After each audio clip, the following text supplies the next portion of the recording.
Olá, muito boa noite a todos, sejam novamente bem-vindos. Hoje vamos falar então sobre participação, sobre público que tanto Harris quanto Trump irão tentar cativar nestes próximos 50 dias.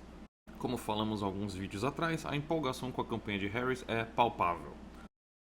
O entusiasmo quanto à disputa entre democratas saltou de menos da metade para uns 80%, contrastando-se a uns 70% mais ou menos constante dos republicanos, e mesmo o entusiasmo entre independentes cresceu. O entusiasmo de democratas com o seu candidato também superou o dos republicanos com o seu. O apoio a Harris superou o de Trump, enquanto a resistência a ela é inferior à do ex-presidente. E há também mais confiança em Kamala quanto ao estado mental e físico para desempenhar no cargo de presidente, também quanto à compreensão dos problemas reais das pessoas comuns e quanto à representação dos valores nacionais. Harris é vista com mais favorabilidade do que Biden por praticamente todos os grupos demográficos. O cenário, portanto, é muito diferente do que era há 2 meses, mas é importante compreendermos o cenário anterior para interpretar o atual. O fator mais importante será, sem dúvida, a indiferença. As vitórias mais marcantes para os democratas neste século se deram em 2008 e 2020 e contaram exatamente com o intenso entusiasmo de participação. O entusiasmo com Biden como candidato estava próximo ao de 2012, onde Obama quase perdeu sua reeleição, ou próximo ao de 2016, onde Clinton perdeu para Trump. A ausência de entusiasmo do lado democrata foi muito notável. Boa parte desta razão se deve aos independentes, cuja empolgação está em menos da metade. Em 2016, uma fatia menor dos ausentes foram republicanos, indicando que o Trump conseguiu mobilizar pessoas que não costumam comparecer a fazê-lo. E em 2020, houve uma equiparação, indicando que, de fato, Biden e os democratas conseguiram trazer também o público que pende aos democratas, mas não costuma comparecer tanto às eleições. Isto, inclusive, coincide com o seguinte fator, quando Biden ainda estava na disputa. O atual presidente estava na vantagem naquele grupo de eleitores que tanto participaram nas primárias este ano quanto aquelas que votaram em 2022. Mas Trump estava na frente com aquele grupo dos que não têm histórico de voto. Particularmente, este público de baixa participação, de alta apatia, costuma ser jovem. Existe uma forte correlação entre esses dois elementos. E dentre os que são menos participativos, existe uma predileção para com Trump, mesmo entre negros e hispânicos, eleitores tipicamente democratas. E efetivamente o que se percebe nos últimos anos é que de fato jovens não brancos têm passado mais à direita. Mas este fenômeno pode estar limitado apenas dentro do grupo das pessoas que não costumam comparecer, ou seja, ganho de intenção não materializado. Então, atualmente é um fenômeno que parece um tanto contraditório para o cenário típico das eleições americanas. Se todos comparecessem às urnas, é muito provável que os republicanos, que Trump, estivessem na vantagem. Então, para os democratas, não basta apenas encorajar a sua base a comparecer ao máximo. A fraqueza maior de Biden estava para com aqueles que não participaram em 2022, mas provavelmente participariam em 2024, e cujas impressões da economia está bem negativa, atribuindo a culpa mais a Biden do que aos democratas. É um público desengajado de baixa participação e é majoritariamente democrata e pretende votar em democratas para o legislativo, mas não em Biden.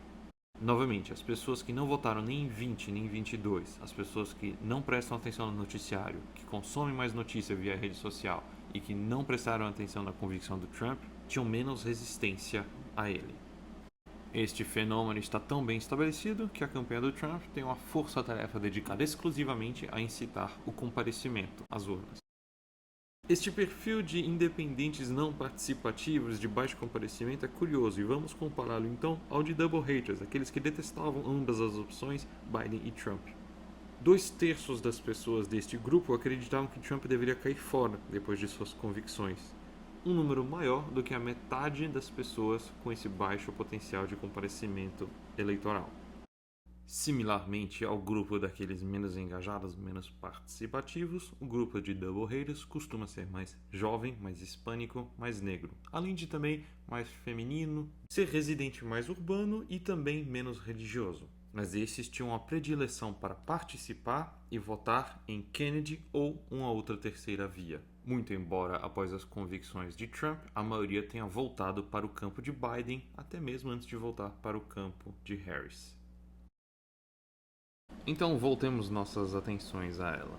Se vocês lembrarem dos primeiros vídeos que fiz, comentei que havia uma parcela da coalizão vitoriosa dos democratas de 2020 que era Harris não Biden, jovens não brancos. Desde que Harris assumiu a cabeça da chapa, ela está indo bem melhor do que Biden, mas ainda está pior do que o Biden de 2020. Ela obteve aumento da vantagem democrata para com o GOP entre o público feminino, mantendo-se mais ou menos constante entre os homens, e cresceu entre o eleitorado jovem, mantendo seu desempenho mais ou menos constante para com os mais idosos em relação a Biden em 2024. O resultado para com os jovens é pouco surpreendente, dado fatores óbvios, mas também os fracassos das propostas de Biden para com os jovens, como o perdão de dívida estudantil, os limites da agenda que ele conseguiu levar adiante em relação à mudança climática, e também porque Biden parecia crer que conseguiria recuperar o apoio dos jovens com proibição de exportação de gás depois de ter praticamente banido o TikTok, enfim, a forma de ver o mundo meio caricata de um velha guarda. Olhemos então para este público mais jovem. Entre as mulheres mais jovens, Harris detém 2/3 da intenção de voto, superando Biden. Entre os homens mais jovens, contudo, há substancial atração para o discurso trumpista.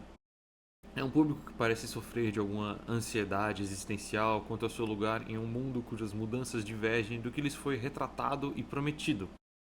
A mensagem dele parece ter ressoado particularmente com homens jovens não brancos e sem ensino superior. Eles são a favor de temáticas como aborto, casamento homoafetivo, mas sentem que o seu lugar está de alguma maneira ameaçado. Trump soube empregar muito bem a estratégia de dar ouvidos a quem os democratas ignoravam em 2016, particularmente gente da região que no passado eram prósperas com extração de carvão, produção de aço, indústria automotiva, ali nos Grandes Lagos, onde ele surpreendeu para cima de Hillary Clinton. Falamos a respeito de tudo isso nos primeiros vídeos. Dar a ele então espaço para replicar a mesma estratégia para cativar estes homens que se sentem excluídos por ser vistos apenas como o problema pode custar muito caro aos democratas. Harris parece entender que precisa evitar isso e espero que saibamos fazer o mesmo no Brasil, pois já há indícios de que um certo coach em São Paulo esteja utilizando a mesma estratégia que está ganhando espaço particularmente entre os jovens. Parece coisa de maluco, mas uns 40% dos homens jovens que apoiam Trump sentem que o progresso das mulheres nos últimos anos foi obtido às suas custas. E talvez seja exatamente por isto que Harris decidiu escolher Valls como seu vice-presidente. Ele tem um perfil de homem provedor, de cara que resolve as coisas, que não se preocupa de sujar as mãos, técnico de futebol, professor, militar. Ele tem este perfil assim de cara que resolve, mas ao mesmo tempo com empatia e humildade. Trump está a todo custo tentando ganhar este eleitorado, o Bro Vote, indo a podcasts e canais de YouTube, alguns dos quais inclusive alçados à celebridade graças a excessos do politicamente correto, como o sempre acredite nas mulheres. Ele precisará deste eleitorado, pois potencialmente alienou uma parcela de um dos elementos mais essenciais de suas colisões em 2016 e 2020. Os brancos mais velhos de perfil mais republicano. Um perfil que mais tradicionalmente vota antecipadamente por correio. Que bela ironia do destino, viu? Por ora, Harris parece estar na vantagem. Dentre os grupos demográficos distintos, a maior diferença entre a motivação para votar entre os que pendem Trump e os que pendem Harris é do grupo de 18 a 29 anos, uma diferença de quase 20 pontos percentuais. Particularmente, o grupo de eleitores negros jovens parece ter se tornado um eleitor pêndulo nos últimos tempos. É um eleitorado com a menor certeza de comparecimento às urnas e também, diferentemente da população negra mais idosa, ligeiramente menos identificado com a visão de que seu destino está atrelado, conectado ao destino da coletividade de seu grupo.